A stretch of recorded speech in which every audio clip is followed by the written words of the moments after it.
வணக்கம் அன்பு நண்பர்களே. ஆர்கேரசன் இயற்கை உரங்கள் உரிமையாளர் கலையரசன் மற்றும் ஒரு வீடியோ பதிவில் சந்திக்கிறதுல சந்தோஷப்படுறேன். இப்போ இன்றைக்கி காலையில் விசிட்டிங்காக வந்திருக்கிறது ஒரு தென்னந்தோப்பு. ஏற்கனவே நாம் இங்கே உரங்கள் கொடுத்து கடந்த 2-3 வருஷத்துக்கு மேலே ஆகுது. மூணாவது வருஷம் இது நடந்துகிட்டு இருக்குது. கிட்டத்தட்ட ஒரு 200 தென்னை பெரிய மரங்கள் இருக்குது. அதே மாதிரி சமீபத்தில் ஒரு 6-7 மாதங்களுக்கு முன்னாடி வைக்கப்பட்ட சிறிய கன்றுகளும் இருக்குது. அது ஒரு 200 கன்று இருக்குது. மொத்தத்தில் ஒரு 400 மரங்கள் இருக்குது. அதில் நம்ம வழக்கமாக உரங்கள் கொடுத்துக்கிட்டு இருக்கிறோம். இப்போ ஒரு 1.5 மாதத்துக்கு முன்னாடி உரங்கள் வச்சுருந்தோம். அது போக தென்னையில் இருக்கக்கூடிய காண்டாமிருக வண்டுகளினுடைய தாக்கம் அதிகமாக இருக்குது அப்படின்னு சொல்லி அதுக்கான மருந்து பெட்டியெல்லாம் கொண்டு வந்து கட்டிட்டு வச்சுட்டு போயிருந்தோம். அதெல்லாம் இன்றைக்கி ஒரு ரீவிசிட்டிங் பண்ணிவிட்டு போகணும். உரங்கள் கொடுத்ததுக்கப்புறம் எப்படி இருக்குது, வண்டுகளுடைய பாதிப்புகள்லாம் எப்படி இருக்குது என்னங்கிறத பார்த்துட்டு போகணும் அப்படிங்கிறதுக்காக ஒரு மெயின்டெனன்ஸுக்காக வந்துட்டு போகிறோம்.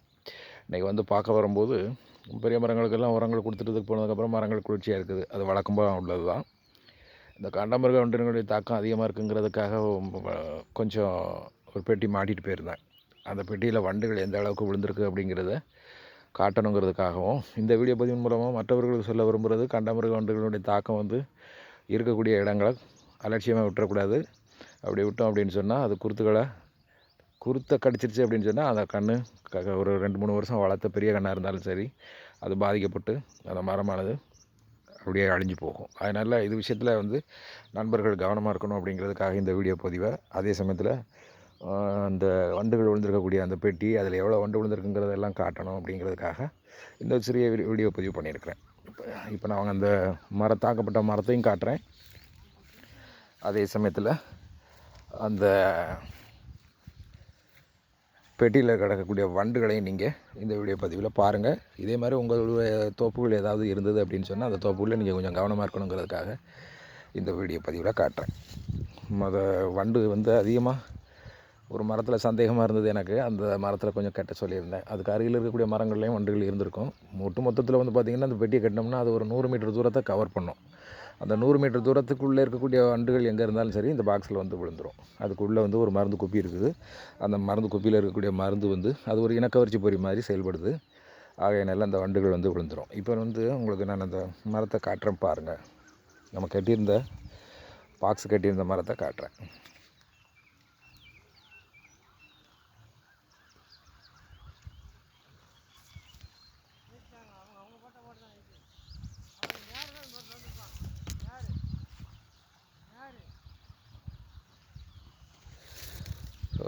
எந்த அளவுக்கு அது தாக்கப்பட்டிருக்குங்கிறத பாருங்கள். அதே மாதிரி இந்த வண்டுக்குன்னு சொல்லி நம்ம கட்டக்கூடிய பாக்ஸ் இது.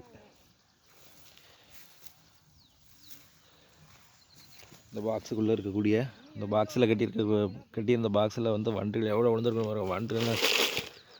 வண்டுன்னா ஒரு மரத்தில் இருந்ததில்ல, நிறைய மரங்கள்லேருந்து விழுந்த வண்டு. இந்த கீழே தட்டுறேன்.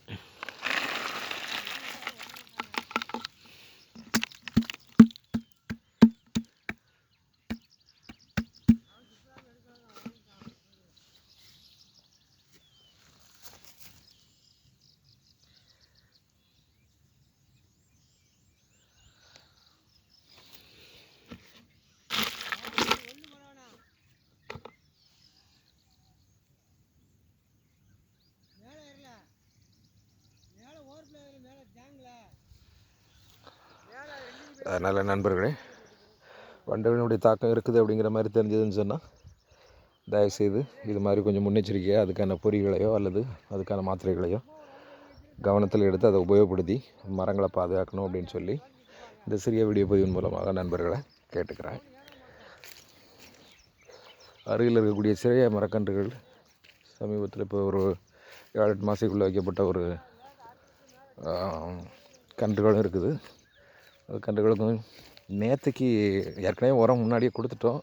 ஆனால் உரம் வைக்கிறதுக்கு கொஞ்சம் காலதாமதமாக ஆட்கள் கிடச்சதுனால இல்லை வேறு வேலைப்படுவனாலையோ நேற்றுக்கு தான் அந்த உரங்களெல்லாம் வச்சு தண்ணி பாய்ச்சிருக்கிறாங்க. ஒரு மரத்துக்கு உரம் வச்சுருந்த இடத்த காட்டுறேன்.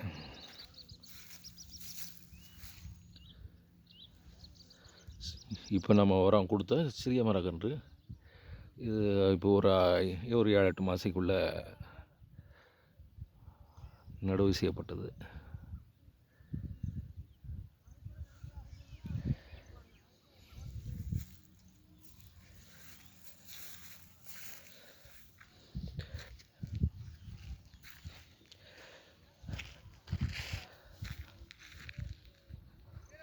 அதனால் இதுபோன்று தோப்புகள் பராமரிப்புக்காக நீங்கள் ஆலோசனை வேணும்னாலும் எனக்கு ஃபோன் பண்ணலாம், அல்லது நம்முடைய கடைக்கு வந்து நேரடியாக வந்து ஆலோசனை பெற்று அதுக்கான உரங்கள் என்ன உரங்கள் செய்யணும், என்ன உரங்கள் கொடுக்கணும், அதில் ஏதாவது நோய் தாக்கம் இருந்ததுன்னா அந்த நோய் தாக்கம் சம்மந்தமான விஷயங்களையும் என்கிட்ட நீங்கள் கொஞ்சம் உங்களுடைய அனுபவங்களை என்கிட்ட ஷேர் பண்ணிக்கலாம்.